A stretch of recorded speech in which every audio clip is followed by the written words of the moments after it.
Ayon sa sinumpaang salaysay ng isang Ramil Madriaga na Oy, Ramil Madriaga. Sige, kilalanin natin si Ramil Madriaga. Sige, Ramil Madriaga. nakuha ng Billionaire News Channel. Siya umano ang inatasan ng VP na bumuo ng Vice Presidential Security Group noong manalo ito sa 2022 elections. Wow, yung Madriaga, yan daw ang sinabihan niyang magbuo ng Vice President Security and Protection Group.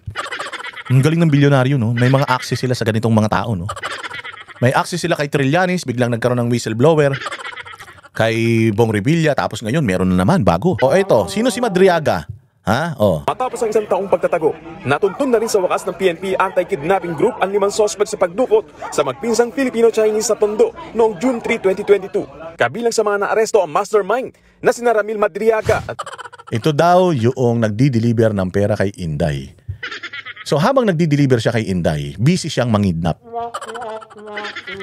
Papaano niya na pagkakasya yung oras niya sa pangingidnap at saka sa pagdadala ng pera kay Inday? Sa isang taong pagtatago. Isang taong pagtatago. Matapos ang isang taong pagtatago.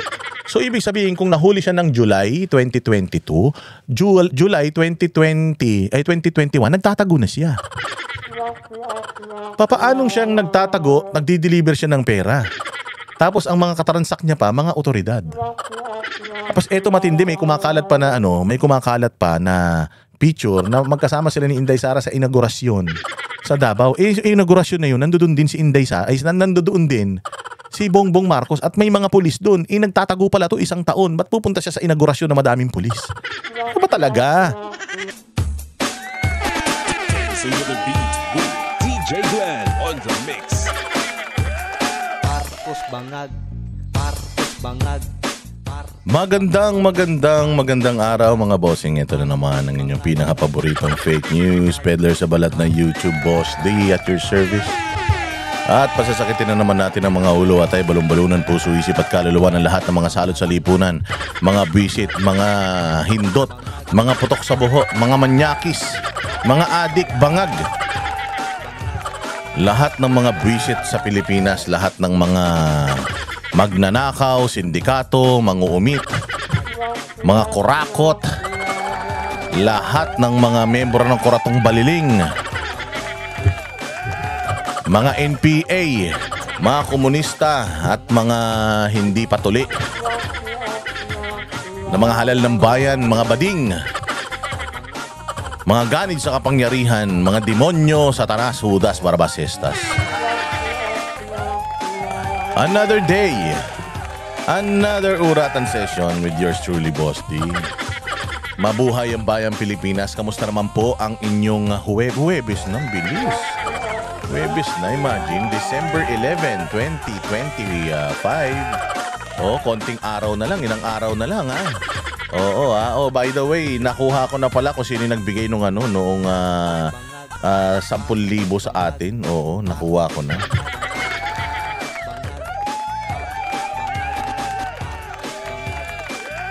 Anong pangalan nun? No, nagano na ako eh. Si Ate Shane Pring, kasi nung nagla-live tayo nung nakaraan sa Facebook. Nandoon siya eh, nag-send siya ng 10,000 sa GCash natin. Kaya nagkaroon tayo ng additional na ipapadala sa ating mga kababayan dyan sa Pilipinas na pandagdag lang naman, Noche Buena. Maraming salamat at Shane Pring. Mabuhay ka. And aside from Ate Shane Pring, nagpadala din si Ate Mayel Pao. Oo, tapos may nagpadala pa pero anonymous lang eh. Basta umabot na sa natin, 20K yung yung additional na ipamimigay natin on top of yung galing sa akin mismo. Sa sweldo. Wala pa sweldo eh. Pag sweldo na. Yan, magano tayo ha. Yung mga gusto pang humabol, baka lang meron pang gustong magdagdag, mag-pledge para sa mga kababayan natin. Gusto nyo, halimbawa, kaya nyo 1. O kaya nyo 2, kaya nyo 3, o kaya nyo 10, 20. O hindi ba, imagine ninyo, nakakaluwag naman kayo sa buhay. Malay nyo, kaya nyo yun. O di, kung kaya nyo, di maganda. Mas madami tayong mabibigyan, di ba? Tulong-tulong. pasayain man natin yung mga Pasko, busugin naman natin yung Pasko ng mga kababayan natin dahil katulad nga ng ating sinasabi, 20 pesos na kilo ng bigas, wala nang ganun. 50 na. O tapos yung 500 na budget nila, sabi nga ni sabi nga daw ng DTI, kayo naman gusto nyo pang mag corn beef. Magano na lang kayo, sardinas. Grabe, no? Inaapi nila mga Pilipino, pero huwag kayong mag-alala. Habang inaapi nila mga kababayan natin dito sa Pilipinas, tayo magtutulong-tulong. Tayo natutulong, putang na ng mga yan. Ng nating asahan mga hayop niyan. Yung mga kababayan natin dyan sa Texas. Yung mga kababayan natin dyan sa Texas, meron po tayong meron po tayong ang ating inasal, authentic Filipino. Filipino style grilled chicken. Meron po tayong food truck dyan sa Texas. Saan na nga pala to sa Texas? Windell. Kasi kaibigan na si Windell kay Windell to dito sa may Houston, Texas. Mamaya sabihin ko Austin. Diyan sa may Houston, Texas, meron po tayong ang ating inasal. Yung mga kababayan natin within Texas, within Nevada. Malaking state yan, Texas na yan, red state yan baka gusto nyo ng mga lalabanan natin yung mga barbecue dyan sa Texas, sa Houston. Masarap din kasi yung mga dyan, ribs. Kasi maraming mga dyan, yung mga howdy cowboy dyan. Pero panis yan sa inasal ng Pilipino. So, kaya blessing ang manok. Kaya yung mga nandiyan dyan sa Houston, Texas. Yung mga taga Houston, Texas, mga bossing, magano po kayo, handa kayo dahil pag dumaan yung truck na yan, ubusin nyo yung manok. At meron ding meron ding Merry Christmas for Akos ang mga kababayan natin dyan sa saan ba to? Hindi ko kasi na-prepare Ayan, dyan din sa may Rosenberg, Texas. Sa Rosenberg, Texas, sa may 3806 Avenue. Meron diyang Christmas party for Akos. Complimentary meal coupon, meron sila $20 lang. 1 full meal plus 1 drink. Paskong Pinoy. Kailan to? December 19 and 20, 2025. Friday at Saturday yan, alas 10 ng maga hanggang alas 10 ng gabi. Grabing Christmas party to, mula umaga hanggang gabi. 12 oras na party. Tinan nyo. Ayan December 19 and 20, 2025. Friday, Saturday, 10 a.m. to 10 p.m. Dyan sa may Rosenberg, Texas, 77471. Yan yung area code. Ayan yung number, 512-216-789, 599-331-2070. Meron lang $20. Pero meron na kayong meron na kayong may one full meal, meron pa kayong drinks. Tapos makakatulong pa kayo sa mga kababayan natin. Ayan tunay na Paskong Pinoy with a purpose. Merry Christmas for a cause. This Christmas, be a light to someone in need. Your presence and support will help rebuild lives of our kababayans affected by recent calamities in the Philippines. Alam niyo yung SMNI Foundation? Isa ito sa mga fundraisers ng SMNI Foundation sa ibang bansa para, di ba, marami tayong matulungan dito sa Pilipinas, yung mga kalamidad, di ba, makakatulong pa kayo. $20 lang. Mano ba yung $20? Magkano yung $20 1,000 mahigit lang yun. 1,000 plus lang yun. Mga 1,500. Meron ka na pagkain. Natching pa ako. Walang hiya naman talaga ayan yung mga taga Austin, Texas. Mabuhay kayo. Ayan nga, magkwentuhan na tayo. Sige na. Sabik na kasi din ako magkwentuhan na tayo kasi meron na naman silang bagong palabas na pinapaikot. May bago na naman silang pinapaikot na istorya ngayon. Dahil 'di ba sinabi naman natin, magkakaroon na yan ng hindi lang paradigm shift. Magkakaroon na yan ng political landscape shift. Kasi for the past 3 years, mga bossing, 2022, 2023, 2024, tinry nila na manatili sa kapangyarihan. In what sense? Nagsimula ang lahat sa People's Initiative na pinaikot nito ni Romualdez Magnanakaw. People's Initiative, di ba? Nagbigay-bigay sila ng napakaraming mga ayuda Tapos magpapapirma sila para dito sa People's Initiative. Supposedly, tatry nila noong 2025 yung People's Initiative. Sasama sana yan sa eleksyon na tayo ay pipirma or boboto pabor sa People's Initiative. Tapos ang target nila ay pahabain ang termino ng mga congressman. Gagawing 6 na taon. Kasi lugi daw sila.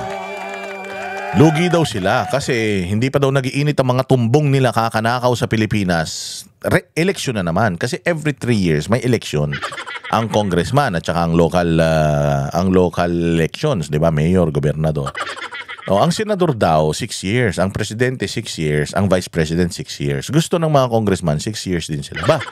3 taon nga lang kayo sa posisyon, pukin ang ina ninyo, nagnanakaw lang kayo sa Pilipinas eh. Gusto nyo pa maging 6 na taong kayo magnanakaw sa Pilipinas, hindi kayo mapapatanggal dyan sa mga posisyon, mga hudas kayo. Yung gusto nila mangyari, 6 years. Kasi daw lugi daw sila.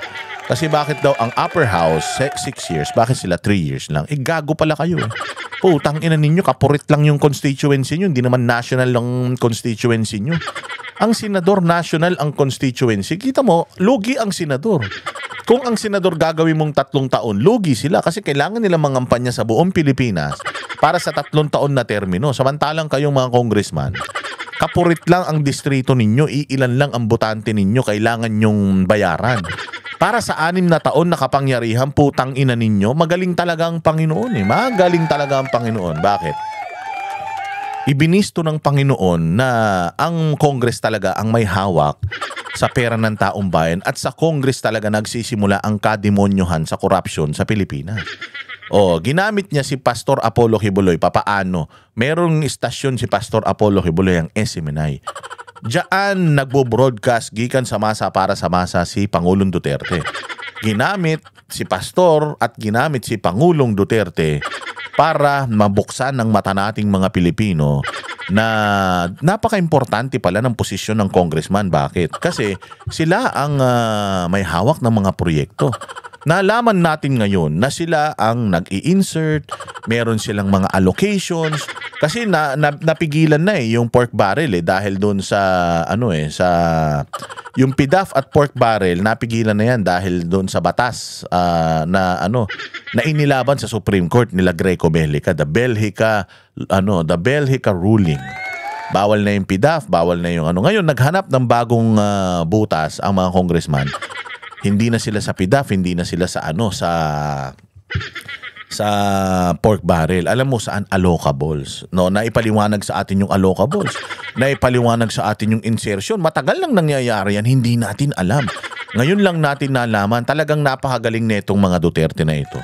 Ibinisto talaga ng Duterte yung whole political situation natin sa Pilipinas. Kaya pala sinabi ni Pangulong Duterte na ang corruption sa Pilipinas is to its core. Corrupt to its core. Ika nga hanggang sa kaduluduluhan, hanggang sa kaibot-ibuturan, kurakot ang gobyerno ng Pilipinas. Kasi yung mga batas na ginawa para sa mga pagbabudget natin, butas, talagang punong-puno ng korupsyon. Kaya ikaw, kahit na matino ka naman na politiko, pagpasok mo dahil dito sa minamanipulan nilang mga butas ng batas pag nanakaw, madadamay ka eh.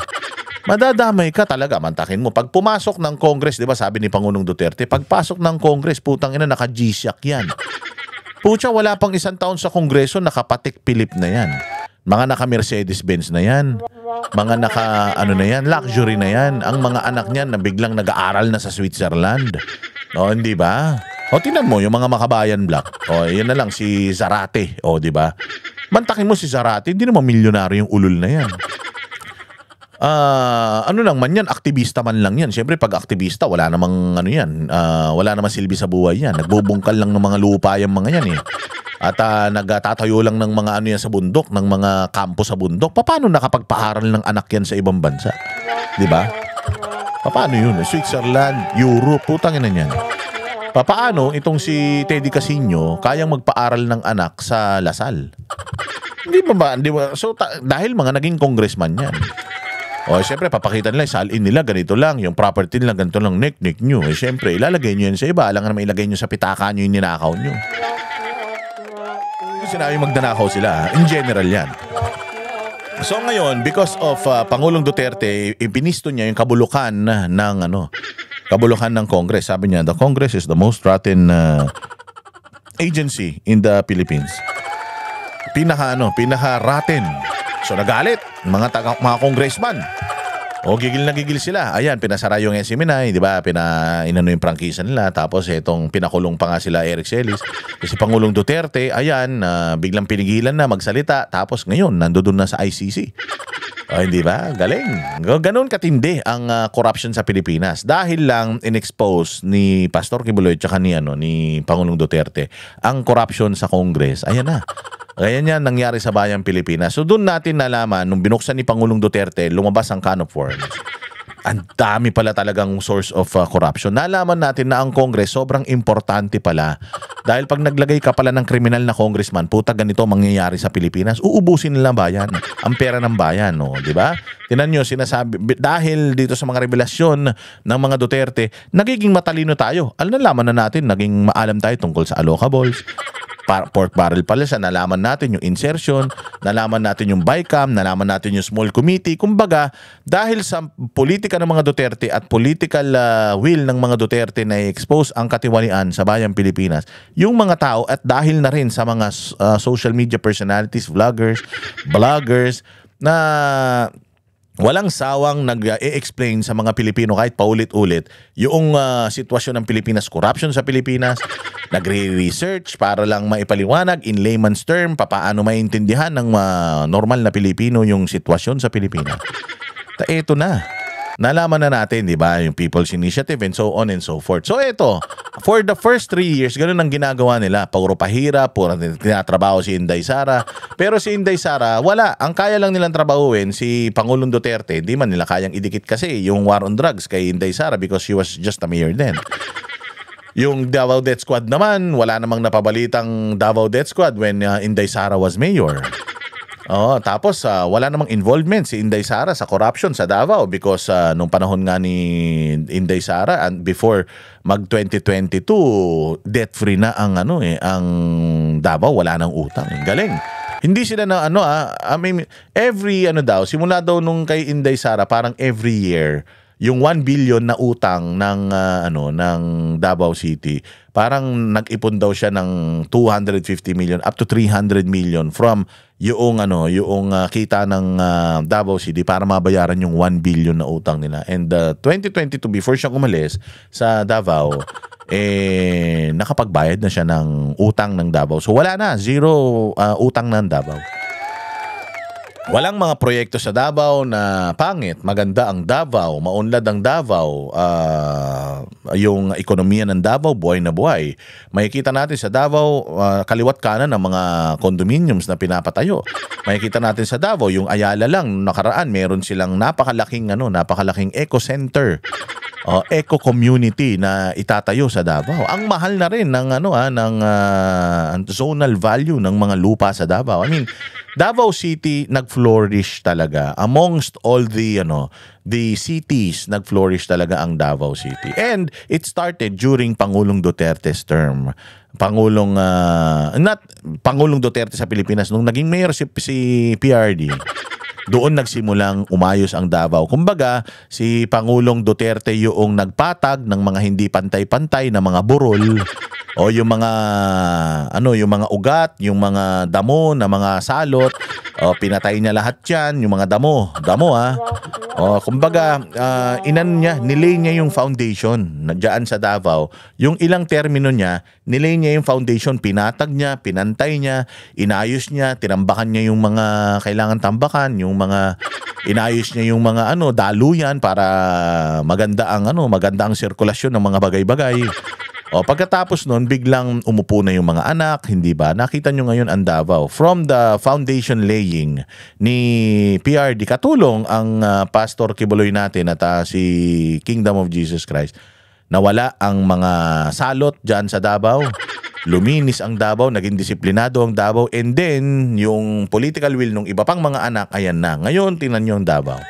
Tapos naging presidente pa si Pangulong Duterte. When President Duterte was president, hindi talaga siya nag-focus sa Davao because alam niya na nung iniwan niya ang Davao, nung nagpresidente siya, ready na nga siya for retirement eh. Sabi nga niya, I'm ready to retire na because Davao is livable na talaga. Davao is mayaman na.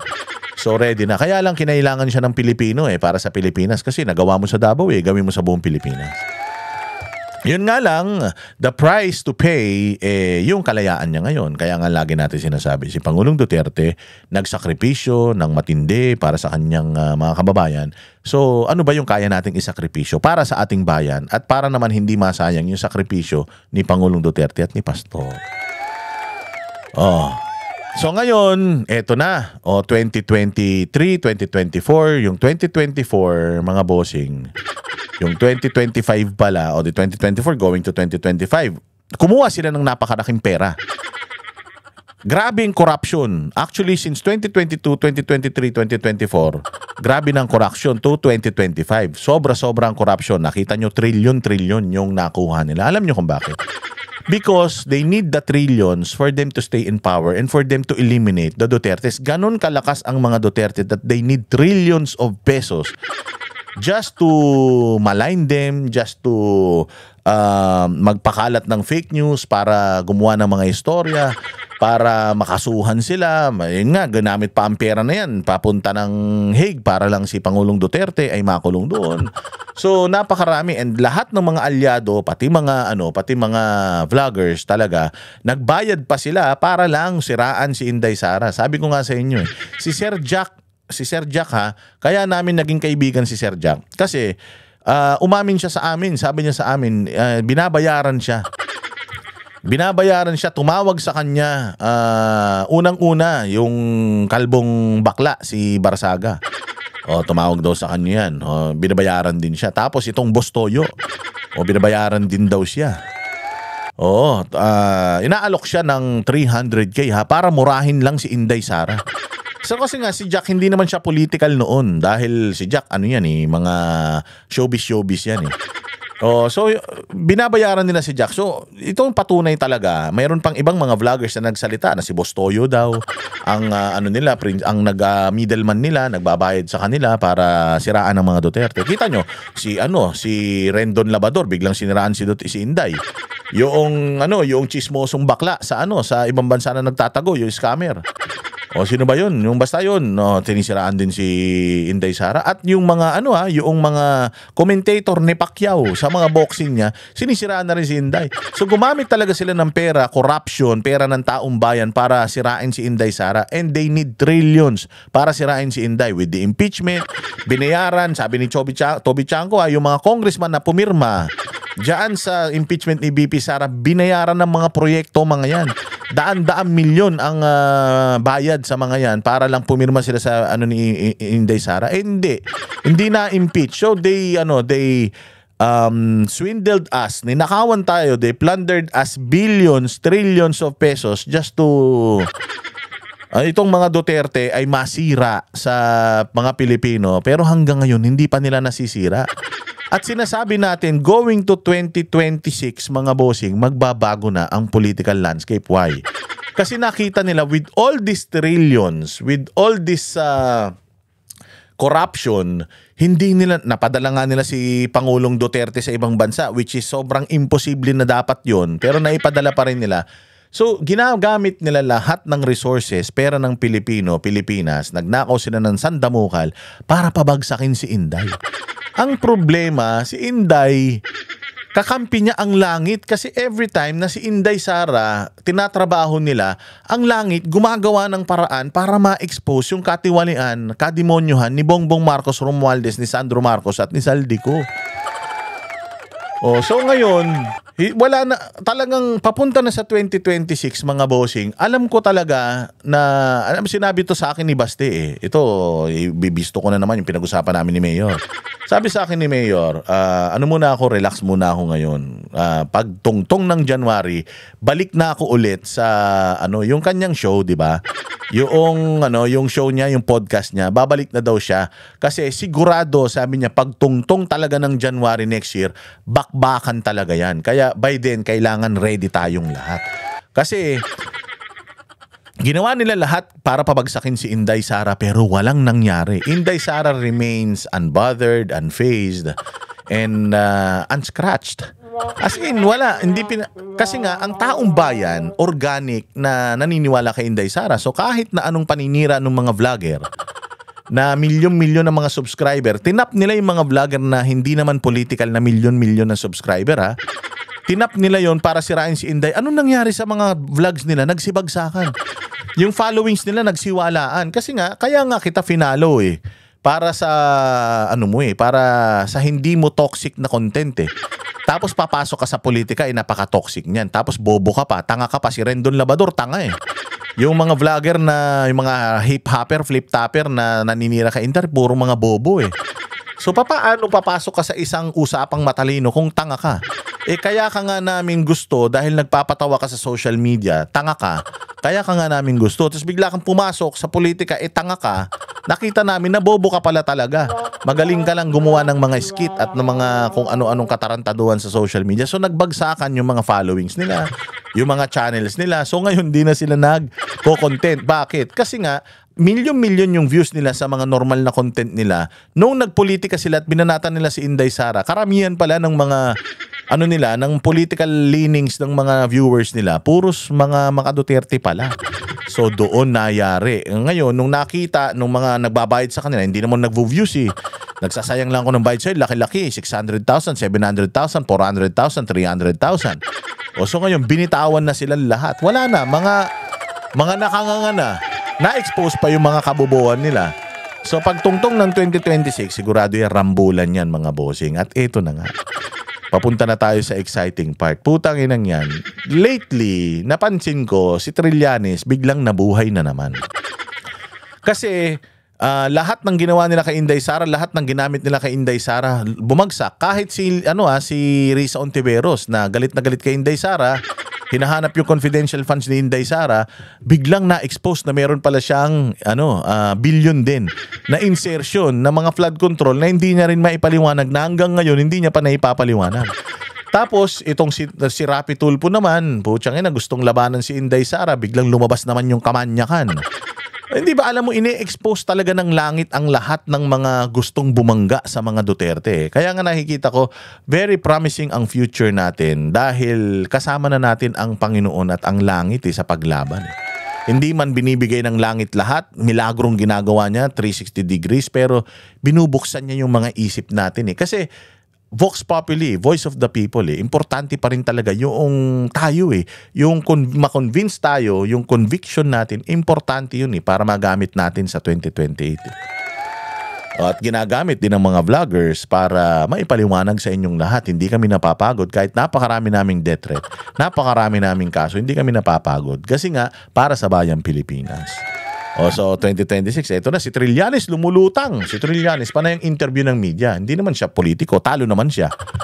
Wala naman nakikinig sa kanya, pero panay ang interview sa kanya.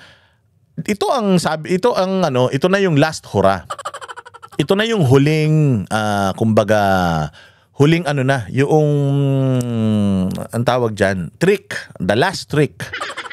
Na pwede nilang gawin. Yung itap na nila sa sobrang wala na silang magawa para si Inday Sara ay pahirapan, ay sirain. Putsang inatinap na nila yung pinakagagong aso na wala naman naniniwala, si Antonio Trillanes. Ayan na, bigla na lumabas si Trillanes, nagpapakalat na ng mga ganito, ganyan. Tinap na nila si Ramon Tulfo.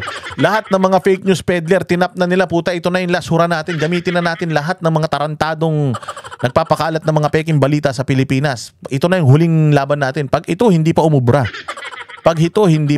mga bossing, wala na talagang pag-asa. Hindi na nila kayang talunin si Inday Sara. Ano na lang, walang impeachment. Next year, yung mga congressman, unti-unti yung mga congressman ayaw na makiparticipate sa mga pagpapabagsak kay Inday Sara dahil nasisira din sila na-expose sila So ngayon, ginagamit na ng gobyerno, unang-una sa lahat, yung mga makakaliwa. Kitinan mo, si Tinyo, si Ridon, sinong kinakana? Si Pulong. Di ba? Si Inday. Lahat, puros mga makakaliwa yan. Sila Kulot, yung kulot na bata, itong natalo naman na Gabriela na biglang nanalo. Ginagamit sila para kanain ng mga Duterte. Hindi din enough. Dahil wala rin talagang tiwala na ang taong bayan, bagamat nagbalik ang mga makakaliwa at mga NPA, wala nang tiwala talaga ang taong bayan dahil organic na Pilipino, mahirap talagang bulahin na ngayon. So ito, tinap na nila si Ramon Tulfo, nagpapakalat na ng mga balita na ito daw si Inday Sara. Si Inday Sara daw, meron daw siyang kabit na bilyonaryong drug lord. Oh, tangina niyan. Bilyonaryong drug lord, at ito daw drug lord na ito ay nagpopondo sa kanyang kampanya nung 2022. Eto pa, may lumabas pang bago. Oo. Sabi ko nga sa inyo siyempre si Boying, nilagay mo na doon sa nilagay mo si Boying sa ombudsman. Ito ngayon si Boying, naghahanap siya ngayon kasi check na check Alam natin kaya nilagay si Boying sa ombudsman. Hindi naman para dito sa flood control Una, para i-shield yung mga totoong may kasalanan sa flood control. Pero initially, kaya nila inilagay si Boying diyan para ma-plunder. Makasuhan ng plunder si Inday Sara because impeachment is impossible, close to impossible. Impeachment is close to impossible, di na yan mangyayari. So plunder na lang ang pag-asa nila. Kaya nila nilagay dyan si Boying. Hindi alam ni Boying na hindi lang pala yung plunder ang kailangan niyang iposisyon. Putang ina, kailangan niya palang ipagtanggol etong mga magnanakaw, si Romualdez, si Zaldico, si Marcos, at saka ito si Sandro. Kailangan niya palang i-shield. Eto ang problema. Mukhang yung pagnanakaw, mukhang sila lang nakinabang, yung sindikato ng mga Marcos lang nakinabang. Mukhang si Remulla, walang masyadong pakinabangan. So, dahil nga si Remulla, hindi yan pwedeng tanggalin ng presidente dahil nandiyan na siya, 7 years yan. So ngayon, Remulla, na double cross ka ng mga Marcos. Bakit? Nilagay ka nila para magtrabaho, pero yung sweldo mo hindi enough. Hindi enough. Bakit? Ang laki trilyon-trilyon yung ninakaw nila. Magkano lang yung napupunta sa'yo kung meron man napunta lang sa'yo yung posisyon. Tapos yung posisyon na yan, magtatrabaho ka pa, gagawin mo lahat ng katarantaduhan para lang maiiwas mo sa kanila yung mga kaso. So ang unang assignment mo supposedly ay si Inday Sara lang, plunder, pero ngayon dumami. Kailangan mo iligtas si Sandro, iligtas si Romualdez, iligtas si Marcos. Sila lang naman nakinabang sa pera. Ikaw hindi naman. Kung hindi kung hindi, siguro ngayon baka nababahagian na yan. Baka hindi ko sinasabing totoo. Nag-a-assume lang ako, pwedeng mali ako. Malamang mali ako. So ayan yung mga napapagtagpi-tagpi natin na istorya. So problema na ngayon, plunder kay Inday. Dyan na ngayon, syempre kailangan niya. Kaya pinapaingay na ngayon ni Trillanes. Sa Biyernes may magpa-file ng plunder. Sino magpa-file ng plunder? Isang non-government blah blah blah socialist ewan. Di ba? So ngayon may pinapakalat sila. Si Inday Sara daw ay kabit ng isang drug lord. Tangina So ito, ganito klase ang propaganda. Pagka ang ginamit mo makakaliwa, si Trillanes, si Romualdez, si Remulla, at saka itong si Montulfo. Yan ang lalabas. So chismis. Meron daw siyang binibisita sa isang high profile na kulungan dyan sa Bikutan. Dahil daw jowa niya yung matandang drug lord. Inang yan, mantakin mo si Inday Sara, meron siyang asawa na sinasabi nito ni Trillanes na drug lord din. Putang ina, drug lord si Manscarpio. Meron daw yan magnetic na yung maglift na punong-puno ng droga. So ganun kadaming droga. Kayaman na drug lord asawa niya, yun si Carpio, si Manscarpio. Putyang pogi nun abogado pa. So drug lord na si Manscarpio, ang yaman na daw nila, bilyon-bilyon daw ang pera ni Manscarpio, sabi ni Trillanes. Tapos kailangan pang kumabit ni Inday Sara sa isang drug lord sa Bikutan na matanda. Tangina, hindi ko talaga maintindihan Napakaganid mo naman, Inday. Mantakin mo, bilyonaryo na yung asawa mo na meron ng mga maglift na mga maglift ba tawag doon? O basta magnetic something. Yung di ba yung pinapakalat nila noon na si Pulong daw tsaka si Manscarpio daw ang nagpapasok nung droga sa may yung magnetic something. So mayroon na siyang drug lord na asawa, mayroon pa siyang drug lord na kabit. Putang ina, ang dami niya palang pera Tapos ang ninakaw niya sa OVP 125 million. Tanginan yan. It doesn't add up. Sabi nga, the mathematics is not mathematicking. May bilyonaryo kang drug lord na asawa na si Man Scarpio, meron kang bilyonaryo na drug lord na kabit, tapos nagnakaw ka ng 125 million sa pera ng gobyerno. Dun pa lang sa dalawang drug lord na asawa at kabit mo, busog na busog ka na . Sige, ito pa. Tapos ito pa matindi, pinapakalat din nila na kabit din daw ni Inday Sara yung isang basketball player. Ang dami naman niyang kabit, 3. Paano niya napagkakasya yung oras niya? Meron siyang kabit, 3 yung kabit niya. Tapos vice president pa siya, tapos nagpupunta pa siya sa tatay niya. Tapos umiikot pa siya sa buong Pilipinas, nagtatanim pa ng puno. Pucha, Inday, paano mo napagkakasya yung oras mo?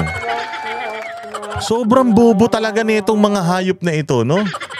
So hindi ko maintindihan. At saka, teka, nakitaan nyo ba si Inday ng ang dami mo palang pera, Inday? Bilyonaryo yung asawa mo na drug lord. Bilyonaryo yung kabit mo na drug lord. May basketball player ka pa.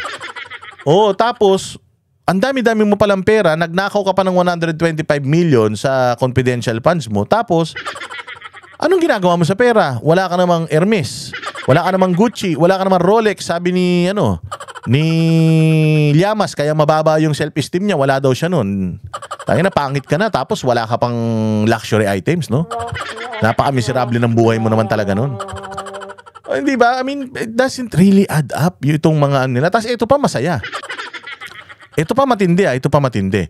Bukod sa drug lord niyang asawa, meron pa siyang drug lord na kabit. May basketball player pa. May nagdi-deliver pa daw sa kanya ng bagbag na pera galing sa Pogo. Putang ina. May drug lord na asawa, drug lord na kabit, merong basketball player na kabit, meron pang nagdi-deliver ng pera sa kanya galing sa Pogo para daw sa kanyang kampanya. Pucha, tapos nagnakaw ka ng confidential funds ng halagang 125 million. Sobra naman yan. At doon sa 125 million na confidential funds, 70 million nga lang yung may notice of disallowance . Sabihin na natin, ninakaw mo na yan lahat 125 million. Bakit? Hindi mo ba kayang kunin yung 125 million mula sa bilyonaryo mong asawa na drug lord, mula sa kabit mong bilyonaryo na drug lord na nakakulong, mula sa, wag na yung basketball player, walang pera yun . O mula dito sa sa delivery sa'yo ng pera na duffel bag daw na pera, hindi mo pa kayang kunin doon yung 125, kumuha ka pa sa confidential funds. Tangina nyo, hindi nyo kayang pabagsakin si Inday Sara dahil yung mga istorya ninyo puro supot. Puro supot yung mga istorya ninyo. Eto na, papunta na tayo sa exciting part. Pucha, saan ka makakita, di ba? Kwentuhan pa lang yan, ganyan na kaumati ka po. Eto, papakita ko sa inyo, mga bossing, etong balita na nakalap. At tingnan nyo sinong nagkalap ng balita. Ang nagkalap ng balita, mga bossing, ay agenda na naman, bilyonaryo. Tangina talaga, no? Bilyonaryo na naman. Matatandaan ninyo yung whistleblower ni Bong Revilla, bilyonaryo din. Ito na naman ang may balita tungkol sa panibagong whistleblower na nagdi-deliver daw ng pera kay Inday Sara. Bilyonaryo na naman. Tangina ninyo talaga. Sabi ko nga sa inyo, ibang klase talaga itong sabi ko nga, sino may-ari ng bilyonaryo? Research nyo na lang. Sino may-ari niyan? Diyos ko Lord, sabi ko, patay tayo dyan pagka ganyan. Pero sige, pakinggan natin tong bagong balitang to na malupit. Isang taon mula nang ma-impeach si VP Sara, isang bagong affidavit ang lumutang. Bagong affidavit. Isang taon matapos ang impeachment, may bagong affidavit na lumutang. Ano yung affidavit na yun? Ay ng umano'y katiwaliang kinasasangkutan ng pangalawang Pangulo, kabilang ang umano'y maanumalyang paggamit sa kanyang confidential funds. Ayon sa sinumpaang salaysay ng isang Ramil Madriaga na Ramil Madriaga. Sige, kilalanin natin sino yung Ramil Madriaga. Sige, Ramil Madriaga. Kuha ng Billionaire News Channel. Siya umano ang inatasan ng VP na bumuo ng Vice Presidential Security Group noong manalo ito sa 2022 elections. Yung Madriaga, yan daw ang sinabihan niyang magbuo ng Vice President Security and Protection Group. Ang galing ng bilyonaryo, no? May mga access sila sa ganitong mga tao, no? May access sila kay Trillanes, biglang nagkaroon ng whistleblower. kay Bong Revilla, tapos ngayon meron na naman bago. Sunod-sunod talagang dapat pala itong Billionaire News Channel gawin ng ahensya ng gobyerno, takbuhan ng mga whistleblower sa Pilipinas. Antindi. Ibang klase bilyonaryo Mas may tiwala pa sa bilyonaryo yung mga whistleblower kesa sa mga ahensya ng gobyerno Galing-galing. O sige, ano pa? Ayon kay Madriaga, December 2022, nang personal siyang abutan umano ng ilang duffel bags. Oy, December 2022 ay nagsimula na daw siyang abutan ng duffel bag. Colonel Raymond Lachica, ang miyembro ng VPSG, na una nang nadawit sa investigasyon ng korupsyon sa OVP at DepEd. Ang mga duffel bag na ito naglalaman daw ng 33 to 35 million pesos each. Isa raw ang 33 to 35 million each. Nako. Oo, sige. Dahil daw sa presidential candidacy. Sometime 20 instructed the Mayor Sara from group on her planned presidential candidacy. 2022 Di naman ang presidente si Inday, Vice President. May run-sararan nga buong Pilipinas nag-re-request run-sararan. Hindi nga niya sinunod hindi nga niya sinunod yung tatay niya. Number 1 nga siya Hindi nga niya sinunod yung mga Pilipino nag-Vice President nga lang siya. Hindi nagsasasabi nito. Sige. Deliver sa isang mayor sa Laguna. Isa rin ang dinala sa isang comedy bar sa Quezon City na pagmamay-ari umano ng isang San Sebastian College of Law alumnus. Dito niya raw nakita si VP spokesperson Reynold Munsayak na inutusan daw siyang iwan ang pera sa opisina ng naturang comedy bar. Isang duffel bag din daw ang idineliver sa parking lot ng Office of the Ombudsman. Sa isang pagkakataon din daw. Dami ng damay, no? Damay pati si Martires. Si Ombudsman, Ombudsman nun, si Martires Tagina, galing. Galing. Sige, diretso. Inutusan siyang mag-deliver ng sasakyang naglalaman ng 80 million pesos sa parking lot ng isang Ayan Vios, white Vios. Handed a white Vios by Colonel Nolasco which contained money amounting to roughly 80 million. Binilang mo? 1, 2, 3, 4, 5, 6, 7, 8, 9, 10, 80 million. Tangin, ang galing. Ang galing 80 million. Nabilang mo yun Puta, kailangan mo siguro mga 5 araw para matapos mo 80 million bilangin. Gago ka ba? Sige. Kalaunan, nakita niya umano itong minaneho ng asawa ni Ombudsman Prosecutor Ryan Kilala. Sinisikap pa ng Billionaire News Channel na kunin ang panig. Lol, sinisikap pa ng Billionaire News Channel na buuin yung istorya. Kahit labo-labo naman. Again karapatan naman, trabaho naman ng media to na maglabas ng ganito. Pero, Diyos ko naman. Saktong-sakto naman yung inilabas nilang ito na si Bongbong Marcos sinabihan ng kapatid mag-adik at mga kurakot. Si Zaldico, meron din siyang testimonya na itong si Bongbong Marcos, si Romualdez, si Sandro, mga magnanakaw. Napakaraming mga nagtetestimonya laban sa mga taong talagang involved, which is yung Marcos Syndicate. Pero ayaw paniwalaan. Pero itong mga ganito pinaniniwalaan. Yung mga whistleblower na nagtatago ng mukha, pinaniniwalaan Biglang may mga lumalabas na whistleblower. Ngayon, dito natin ikukonekta yan, mga bossing. Itong mga whistleblower, bakit biglang lumalabas sila, Kasi nga si Trillanes, lumabas na. Si Trillanes, buhay na naman ngayon, panay na naman ang interview ng mainstream media kasi meron na naman silang plano. Na si Trillanes na naman ang magpaplano ng lahat ng mga paggawa ng mga peking balita para pabagsakin ng mga Duterte kasi talagang dinevote niya na yung buhay niya sa pagpapabagsak sa mga Duterte. Kahit naman siya yung unti-unting bumabagsak, talagang itong tao na matindi ang tama sa utak nito, obsessed ito sa mga Duterte at talagang gusto nitong paghigantihan ng mga Duterte kasi nga gusto niyang tumakbong Vice President ni Pangulong Duterte noong 2016. Tinabla siya Sa kanya, hindi ka naman Vice President, hindi ka nga manalo sa Caloocan, gusto mo pa mag-Vice President, putangin na mo ka. So eto ngayon, mga bossing, ito ang style ni Remulla, ni Trillanes at saka ni Ontiveros. Ito style nila. Nung una, nung ginagawa ang video presentation nito, actually hindi po ito napakadali. 9 na buwan pinagplanuhan kung paano gumawa ng ingay ngayong darating na halalan. At hindi lang yung sa akin na pagsasalita, ang plano para doon. Maraming nauna. Katulad ng pagsalita ni Jojo Asierto na iniuugnay niya si Senator-elect Christopher Lawrence Bong Tesorogo sa isang Michael Yang.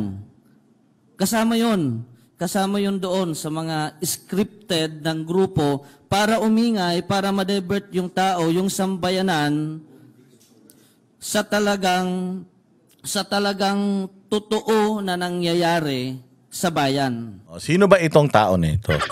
Ito si alias Bicoy. Sumikat ito si alias Bicoy dahil sa kanyang mga whistleblower siya. At ang binabanatan niya sa kanyang mga akusasyon ay si Bongo, si Bato, si Pangulong Duterte. Ngayon, siguro nagka-double crossan sila dahil alam natin hindi naman sila magagaling magbayad talaga, magnanakaw rin sila. Yung mga pondo sa kanila, pagdating dito siguro barya-barya na. Kaya bumaliktad ito at in-expose nito na ang amo niya pala si Trillanes. Ang amo niya pala si Trillanes, Liberal Party, sila Ontiveros kasi sila Liberal Party. O sino bang magaling gumamit ng mga witnesses? Tingnan mo si Ontiveros, di ba kay Pastor Kibuloy? Puro witnesses ang ginamit. Witnesses na puro hearsay, wala namang basihan. Pero ang aatakihin media. Sa media ipapakalat, magkakaroon ng media hype. Masisira yung tao. Ganon din kay Pangulong Duterte, noon pa nila ginagawa. May alias Bicoy, alias Mitoy, alias Kungkong.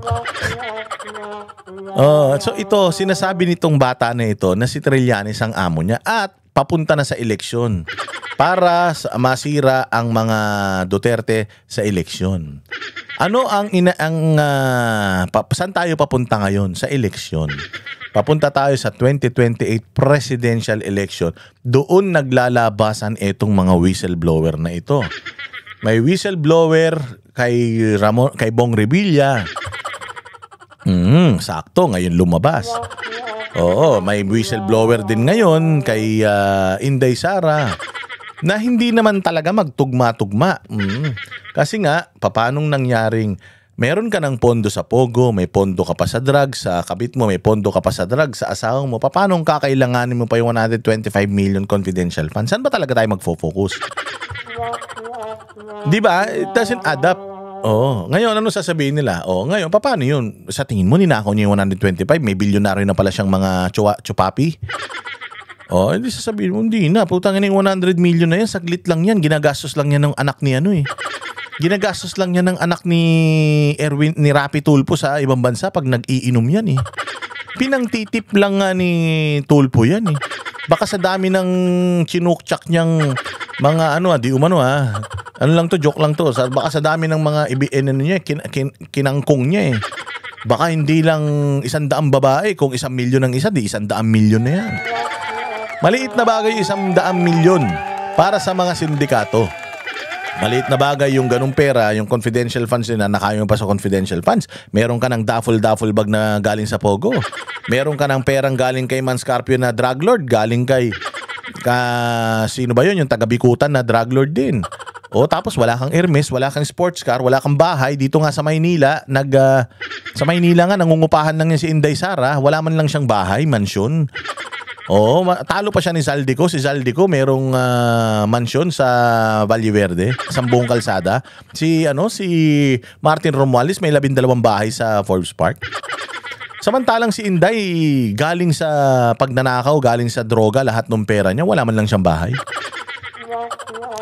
Hindi ko talaga magets. Hindi talaga nag-a-add up. Saan nilalagay ni Inday yung pera na yan? Saan niya binabaon lupa yan? Hindi ba napakadaming pera niyan? Hindi naman pala siya gastador. Hindi natin siya nakikitang may mga mamahaling relos. Yung mga damit naman niya, puros polo shirt lang. Yung sapatos niya, Skechers.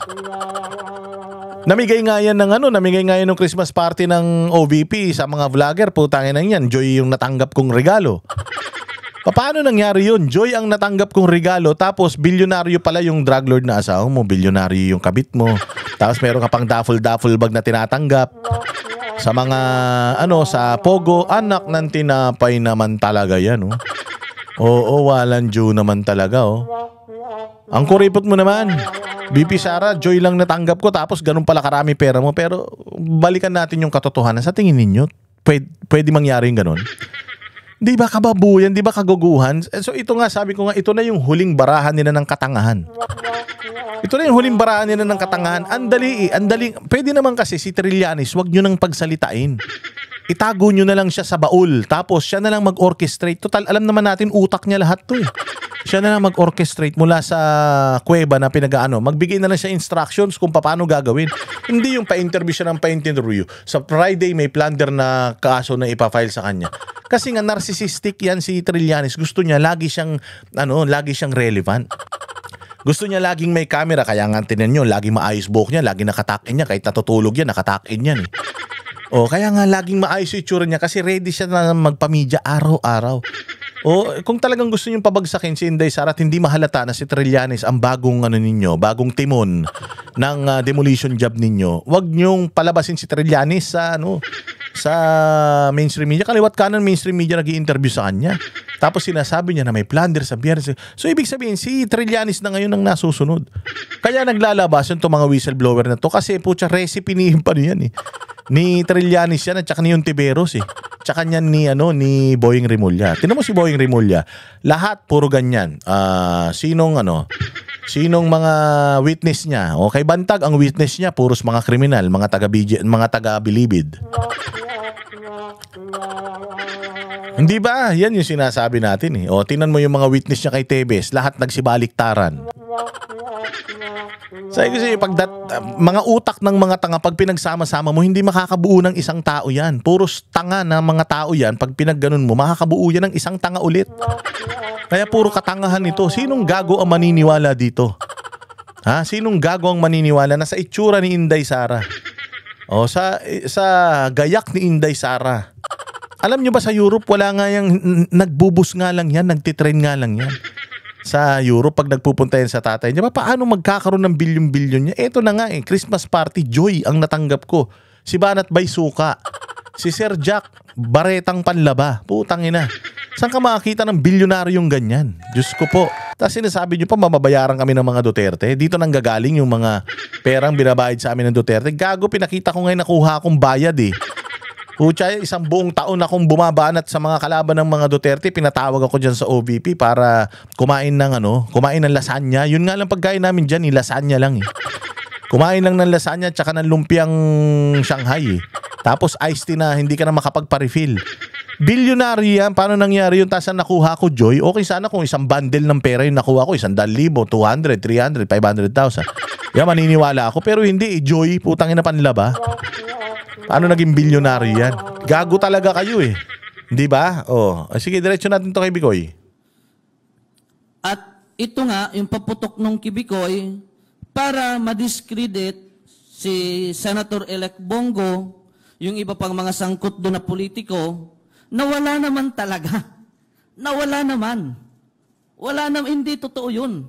Walang katotohanan, lahat-lahat yun. At yun, pawang orchestrated lamang ng mga nasa kabilang party, which is the Liberal Party under the handling of Senator Antonio Sani Trillanes IV. Yun. So si Trillanes. Panay ang interview ni Trillanes ngayon. Sinasabi ni Trillanes may plunder na. Sinasabi ni Trillanes si Bongo, si Albayalde susunod na sa ICC. Si Trillanes na ngayon ang nagtitimon. Puta, ganun katanga si Bongbong. Ganun katanga si Romualdez. Puta, naniwala ka sa mas tanga. Mantakin mo, maniwala ka kay... Sobrang suicidal na sila. Sobrang wala na silang maisip kung paano pababagsakin ang mga Duterte. Kaya nakipagkasundo na sila dito kay Tililing na ang tagal-tagal na rin itong sinisiraan ng mga Duterte. Hanggang ngayon, hindi niya pa rin masira-sira mga Duterte. So talagang komunista na. Oo, komunista na ngayon yung nagsanib puwersa na yan, Liberal Party, yan yung mga komunista, mga makakaliwa. Makabayad Black, tapos si Trillanes, si Ramon Tulfo, putang ina niyan, sabi ko nga, ito na yung nyo, dream team nyo, ito na yung Avengers nyo. Para pabagsakin si Inday Sara, putang ina, patay kayo. Come 2026, mid-2026, going to 2027, magdideclare na si Inday Sara that she will run for presidency. Puta, humanda kayo. Lahat ng mga campaign funders, aalis yan sa inyo. Pupunta na yan sa kanya because she's the winningest and the, yung kumbaga may pinakamalaking chances to win. To become a president. So lahat ng mga, may mga personal agenda, didikit na yan kay Inday. Yung mga congressman na dating sa tatay niya, babalik na yan sa kanila, yung mga senador, babalik na yan, putang ina. Ngayon si Ontiveros, si Kiko at saka si Bam nasa majority. Saan ka? For the first time naging majority sila. Nasa majority sila. O sigurado, pagdating ng 2026, magkakaroon ng bagong liderato diyan sa Senado. O bagong liderato, sigurado tayo mapapalitan yan si Tito Sotto. Tingnan mo, dalawa na lang na naman yan matitira sa sa minority. Si Risa Ontiveros na lang na naman matitira diyan. Ay, Diyos ko po. Sabi ko nga nakakatawa talaga to. Nung narinig ko to, sabi ko po siya, tawan-tawa ako. Sabi ko, si Trillanes talaga? Really? Wala na kayong makuwang ibang tao, si Trillanes talaga? Hindi nga naniniwala pati magulang niyan dyan. Hindi nga naniniwala pati mga taga-Caloocan niyan dyan. Paano niyo mapapaniwala yung buong mundo? Na itong bagong pakanana ito totoo, Diyos ko po. Sir, nakausap mo mismo si Senator? Hindi lang nakausap, ilang beses kami nagpupulong, nagpaplano upang isakatuparan ang Project Sodoma. Ang Project Sodoma ay isang proyekto para... Ito si Bicoy, Bicolano to. Oo, Bicolano. Bicolano yan si Bicoy. Si Trillanes, Bicolano din. Tain na yan. Ito, nasa Bicol na nga. Ito message nga na message sa akin yan. Boss Dada, may expose ako. Boss Dada, kausapin mo. Hindi ko nga tinatawagan yan. Hindi ko talaga pinapansin dahil message sa akin yan. Kasi meron mga daw siyang mga expose. Ayoko talaga eh. Ucha, pass. Pabagsakin si Presidente Duterte at ang makaupo sa posisyon si Vice President Leni Robredo, hinahabol ni Senator Trillanes bago magtapos ang term niya ngayong June 30, 2019. Dahil kapag napabagsak si Presidente Duterte, ang upo duly constitutionalized the Vice President of the Republic of the Philippines.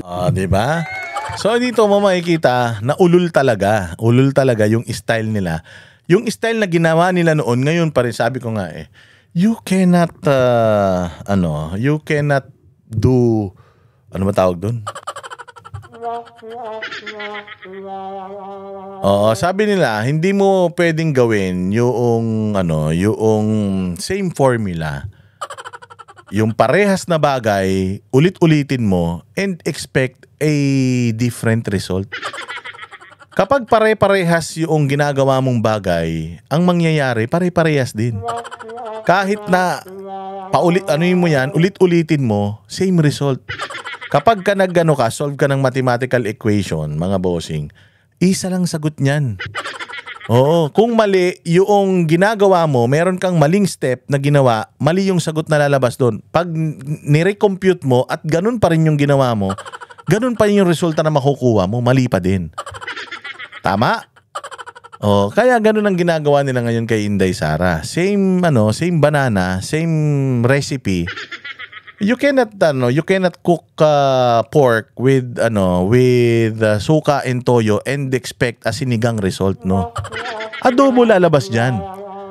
Ganon din ang ginagawa nila ngayon. Yung ginagawa nila kay Pangulong Duterte noon na hindi umepekto, tatanga-tanga talaga tong mga nagpopondo sa mga propagandista ngayon. Ina-expect nila na mag-iiba yung resulta. Pare-parehas yung atake nyo. Tapos, mas malakas pa kay Pangulong Duterte yung ina-atake nyo ngayon. So, dapat nga mas upgraded yung ginagawa nyo. Ba't hindi Puro kapalpakan Mahirap patunayan itong mga testimonya nung mga nitong mga bagong whistleblower. Why? Mas matinding whistleblower si Amy Marcos, hindi nyo pinakinggan Mas matinding whistleblower si Zaldico, hindi nyo pinakikinggan. si Guteza hindi nyo pinakikinggan, tapos ito pakikinggan nyo. You expect the Filipinos to overshine yung lintik na expose ni Amy Marcos at saka ni Zaldico? Mahina to. Mahina kayo. O eto, sino si Madriaga?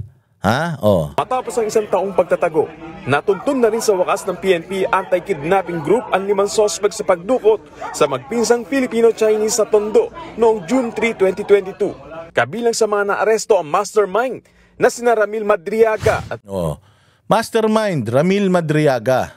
Ayan Mastermind. 22. Kabilang sa mga Ayan, Mastermind, Ramil Madriaga. Ito daw yung nagdi-deliver ng pera kay Inday. So habang nagdi-deliver siya kay Inday, busy siyang mangidnap. Papaano niya napagkakasya yung oras niya sa pangingidnap at saka sa pagdadala ng pera kay Inday? Nahuli pala ito noong 2022, July. May, June, July. Hinahanap pala ito, nagtatago ito kasi nga nahuli. So ibig sabihin, nagtatago. So kung nagtatago ito, nahuli ito nung July, papaano siyang aatasan ni Inday Sara na magbuo ng VP Security Group? At kung nahuli ito nung 2022, papaanong nakakapagbigay pa siya ng pera? Kailangan din ito ng pera kasi nangingidnap nga ito Hindi natin talaga maintindihan kung gaano kabobo itong mga gumagawa ngayon ng mga black propaganda kay Inday Sara. Mali Aralin, tingnan nyo naman, bumalik kasi kayo. Balikan nyo yung 2022 bago kayo gumawa ng panibagong istorya. Kaya kayo, brainstorming kayo. Wala naman kayong mga brains. Mag-brainstorming kayo, mag-meeting kayo, mag-usap kayo. Para alam ninyo kung ano yung script. Mahirap yung ganyan. Napakahirap nung ganito mga bossing. Sabi ko sa inyo, madadali kayo rito. Ulitin natin. Matapos ang isang taong pagtatago. Matapos ang isang taong pagtatago. So ibig sabihin kung nahuli siya ng July 2022, July 2021, nagtatago na siya. Papaanong siyang nagtatago, nagdi-deliver siya ng pera? Tapos ang mga katransak niya pa, mga otoridad. Tapos eto matindi, may kumakalat pa na picture na magkasama sila ni Inday Sara sa inaugurasyon sa Davao. Inaugurasyon na yun, nandoon din si Inday Sara, nandoon din si Bongbong Marcos at may mga pulis doon. Nagtatago pala to 1 taon. Ba't pupunta siya sa inaugurasyon na madaming pulis? Ano ba talaga? Gulo-gulo nyo. Tuntun na rin sa wakas ng PNP Anti-Kidnapping Group ang 5 sospek sa pagdukot sa magpinsang Filipino-Chinese sa Tondo noong June 3, 2022. Kabilang sa mga June 3. May. Mayo po. Tingnan mo June 3, 2022 nahuli siya. May yung eleksyon. Hindi pa nakakaupo si Inday Sara niyan. Hindi pa nakakaupo niyan. So papaanong makaka-attend siya sa inaugurasyon? Yung inaugurasyon, nahuli na siya noon. Di ba ang inaugurasyon niyan August nahuli na siya niyan. Kasi June 3 nahuli na siya Yung gulo-gulo nyo. Ano ba to? Kala nyo kasi maloloko nyo tao. Kriminal na naman ang ginamit nila. Sabi ko sa inyo, pag gumamit ng kriminal, putya si Boying yan. Si Boying mahilig gumamit sa mga kriminal. Bakit? DOJ secretary siya. Kay Bantag, ang mga testigo niya, puros kriminal, puros mga taga-bilibid. Hindi ako, nag-ano lang ako. Pinagdidikit-dikit ko lang. Kukunik-kunik ko lang yung mga bagay. So sabi ko nga, pagka si Trillanes ang sagot sa mga whistleblower, ako ang sagot sa mga magwi-whistleblower, saan tayo kukuha ng talent? Si Trillanes ang sagot sa script. Tapos si Bilyonaryo, siya ang gagamitin natin magpakalat sa media. Tanginang yan. Si Inday Sara, natatawa. Bakit? Sabi ni Inday Sara, mantakin mo, may kabit akong drug lord, bilyonaryo. Meron akong asawang di umanong drug lord din na bilyonaryo. Tapos meron pa akong taga-deliver ng pera na kidnapper na sa Pogo daw nang gagaling. Tapos nagnakaw ako ng 125 million. Ang labo. Oo, hindi talaga mag-connect yung mga istorya nila. Diyos ko po, mga bossing. Naaresto ang mastermind na sina Ramil Madriaga at Jaime Patano.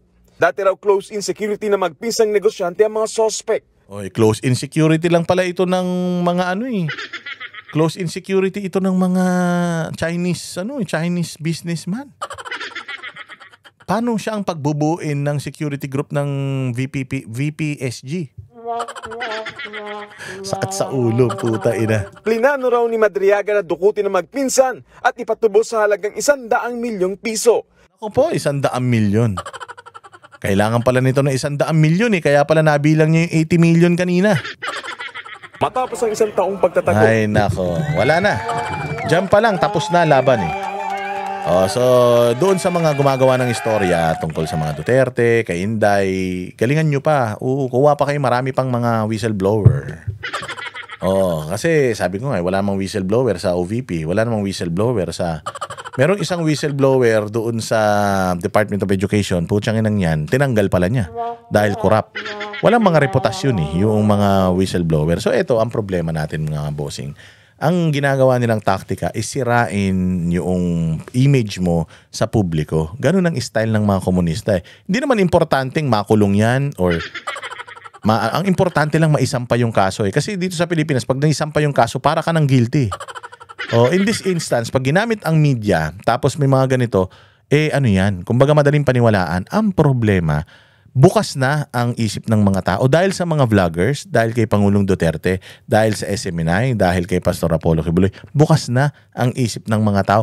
Ang dami nang nagsasalita Mahirap nang hilutin ang tao magpalabas ng bagong issue tapos paniwalain na si Inday Sara sindikato at kawatan. Malinaw na malinaw sa bayang Pilipinas ang pumipirma ng budget natin presidente, ang gumagawa ng budget natin Congress, ang Speaker of the House ay si Martin Romualdez at ang anak ni Marcos Jr. ay napakalaki ng allocables. Doon tayo mag-focus sa mga magnanakaw sa pera ng taong bayan. Yung 2028 elections, darating yan. Pero sa nakikita natin, unti-unti na silang sumasablay. At kapag ito hindi nag-pick up, kapag pinakalat nyo itong video na to at hindi nag-pick up itong bago nilang pautot, mga bossing, maniwala kayo. Wala na silang pwedeng gawin kay Inday Sara because come 2026, she's an unstoppable force. Ayan, si Rimulya, ako wala yan. Naniniwala ako, ombudsman na yan. Alam naman natin, nilagay talaga siya dyan for the plunder kay Inday Sara. Nothing more, nothing less. Because ang plano lang naman ng mga Marcos is to stay in power. Di naman nila ine-expect na mabibisto yung mga pagnanakaw nila Di nila talaga ine-expect yun. Ang talagang target nila si Inday ma-plunder. That's why pinilit nila si Boying Rimulya ilagay dyan. Mo si Boying Rimulya hindi niya na kaya mag-isa. Kaya ngayon, nag-hire na sila ng panibagong accomplice nila sa ngalan ni Trillanes. Na putang inang yan, ang hilig gumawa ng pare-parehas na scheme. Kahit minsan, hindi naman nagtagumpay yung kanyang scheme. So, mabuhay ang bayang Pilipinas. Magmasid lang tayo, laban lang mga kababayan. See you again next vlog.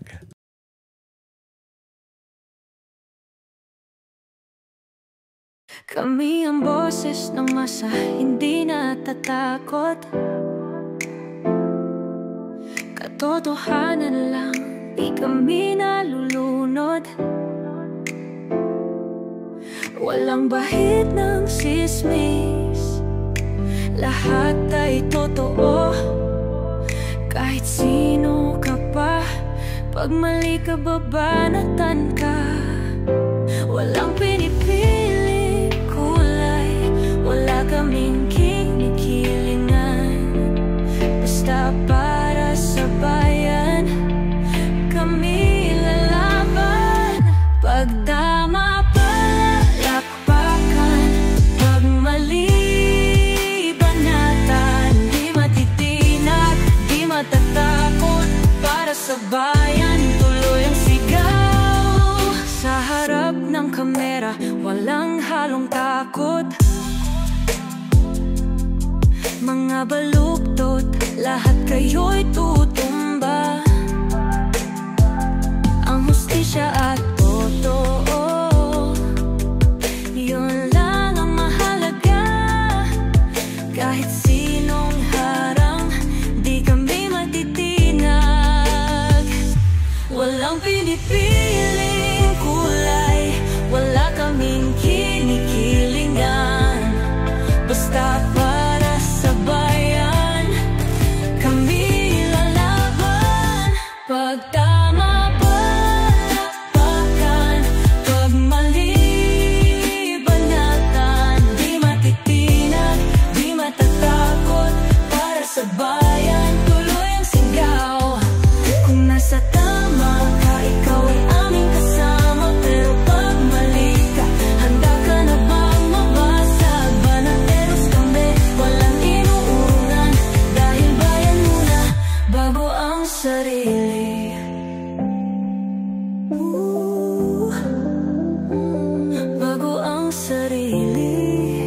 walang hanggan.